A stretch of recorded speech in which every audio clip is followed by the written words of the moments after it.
एक बार की बात है जब महेश नाम का एक मोची अपनी पत्नी शीला और बेटी सोनी के साथ एक छोटी सी झोपड़ी में रहता था। महेश पेशे से एक मोची था और लोगों के जूते सिलकर वो अपने घर का खर्चा चलाया करता था। महेश की बेटी सोनी को पेट की बहुत खतरनाक बीमारी थी, जिसके ऑपरेशन के भी पैसे उनके पास नहीं थे। ऐसा कैसे चलेगा? कब तक हम ऐसे भिखारियों वाली जिंदगी जिएंगे? हमें सोनी का भी ऑपरेशन करवाना है। मुझे भी ये सब दिखता है, पर मैं क्या करूं? मैं तो सुबह से शाम तक निकल जाता हूं और पूरे दिन कड़कती धूप में बैठकर लोगों के जूते सिलता हूं। अब नहीं हो पा रही इतनी कमाई, तो मैं भी क्या करूं? अरे पर जो गांव में कमलेश भैया हैं वो भी तो मोची हैं। उनको देखा है कितने पैसे वाले हैं।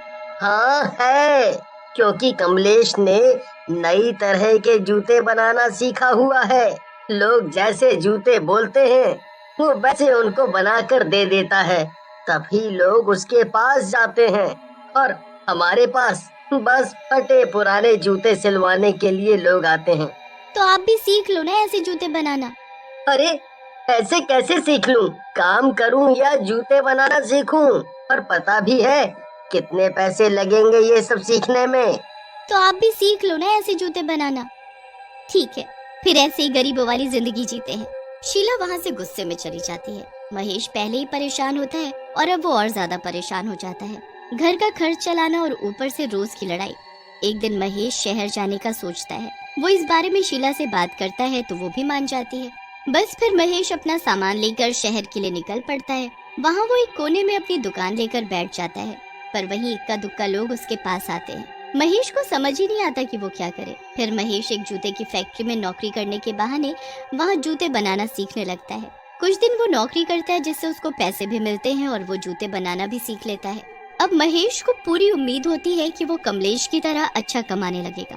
महेश बहुत ही खुश होकर अपने गाँव वापस जा रहा होता है कि तभी उसकी बस का एक्सीडेंट हो जाता है। बस खाई में गिर जाती है और सभी लोग मर जाते हैं। महेश भी उसी बस में मर जाता है, पर वो मरने के बाद एक भूत बन जाता है। नहीं नहीं नहीं, मैं मर नहीं सकता। मैंने कितना कुछ किया ताकि मैं पैसे कमा सकूं, अपनी बेटी का इलाज करा सकूं। अब मेरी बीवी और मेरी बेटी का क्या होगा? अगर सोनी का इलाज नहीं हुआ तो वो तो मर जाएगी। नहीं नहीं, मैं ऐसा कभी नहीं होने दूंगा। मैं उसको बचा कर रहूंगा।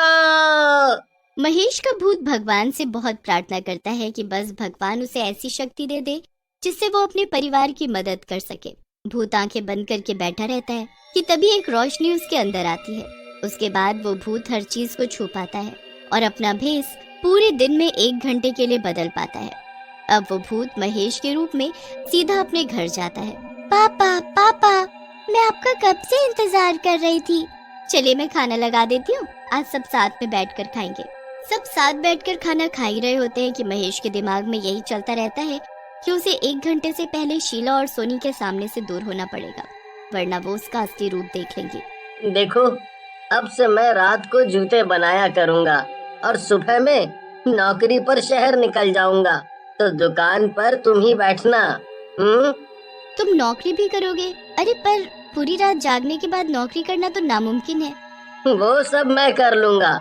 हमें सोनी का इलाज जल्द से जल्द करवाना है। हाँ जी ये तो है, पर ओहो, पर कुछ नहीं। मैं बस अंदर कमरे में जा रहा हूँ जूते बनाने, तो मुझे परेशान मत करना। महेश जल्दी से अंदर कमरे में चला जाता है। इतने में 1 घंटा पूरा हो जाता है और वो भूत के रूप में आ जाता है। अच्छा हुआ मैं वक्त रहते अंदर आ गया, वरना शीला और सोनी को सब पता लग जाता। उसके बाद वो भूत जूते बनाने का सामान निकालता है और जूते बनाना शुरू कर देता है। वो इतने सुंदर सुंदर जूते बनाता है कि ऐसे जूते कभी किसी ने देखे भी नहीं होंगे। पूरी रात में वो भूत करीब 10 जोड़ी जूते बनाकर तैयार कर देता है।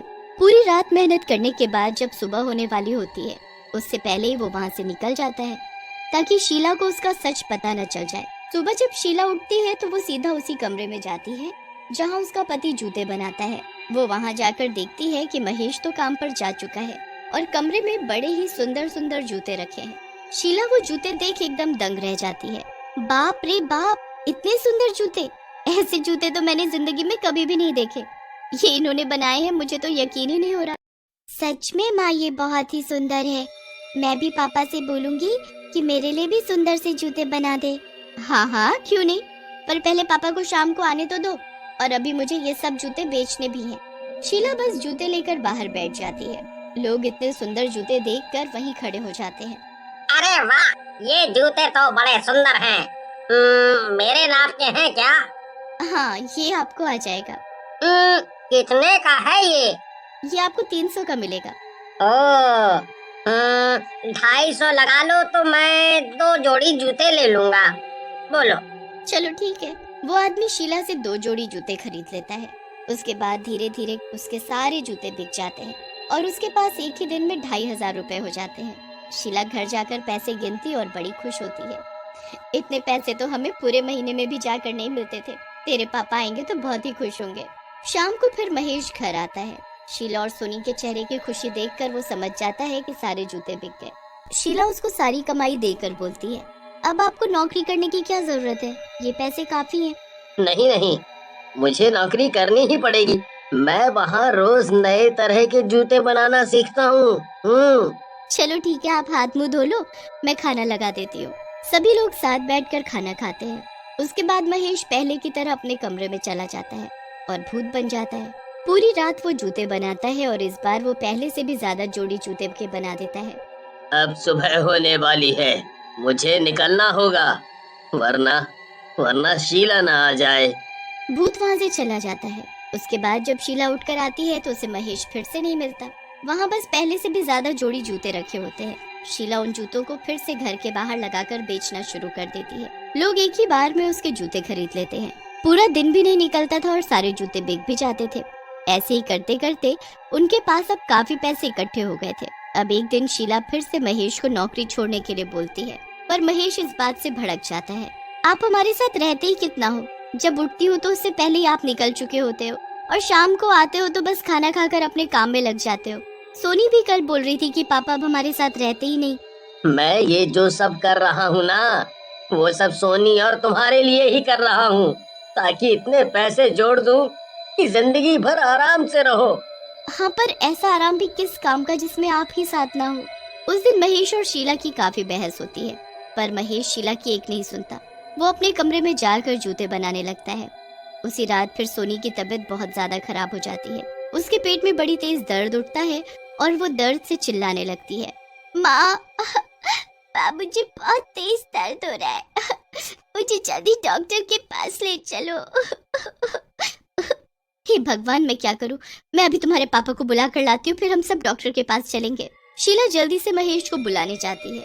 वहाँ जैसे ही वो दरवाजा खोलती है उसके होश उड़ जाते हैं। वहाँ महेश की जगह एक भूत जूते बना रहा होता है।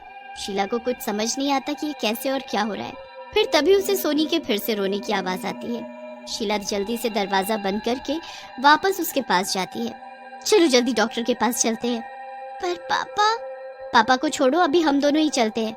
साथ में से मैं रमेश भैया को बोल दूंगी, वो हमें ले चलेंगे। शीला अपने पड़ोसी रमेश को उठाती है और जल्दी ही सब हॉस्पिटल पहुंचते हैं।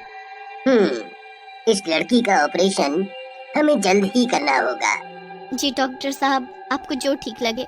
डॉक्टर सोनी का ऑपरेशन कर देते हैं और सोनी ठीक हो जाती है।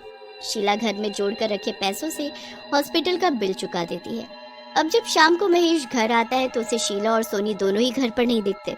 वो पड़ोस में जाकर रमेश से पूछता है तो उसे पता चलता है कि उसकी बेटी हॉस्पिटल में है। महेश जल्दी से हॉस्पिटल जाता है और अपनी बेटी से मिलता है। आप कल हमारे साथ क्यों नहीं आए पापा?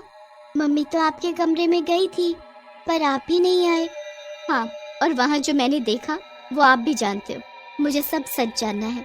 शीला और महेश सोनी के कमरे के बाहर आ जाते हैं। जो तुमने देखा सब सच था, और वहाँ जिसको तुमने देखा वो मैं ही था। उस दिन जब शहर से वापस आ रहा था तो हमारी बस का एक्सीडेंट हो गया और सब मर गए। सबके साथ मैं भी मर गया और भूत बन गया।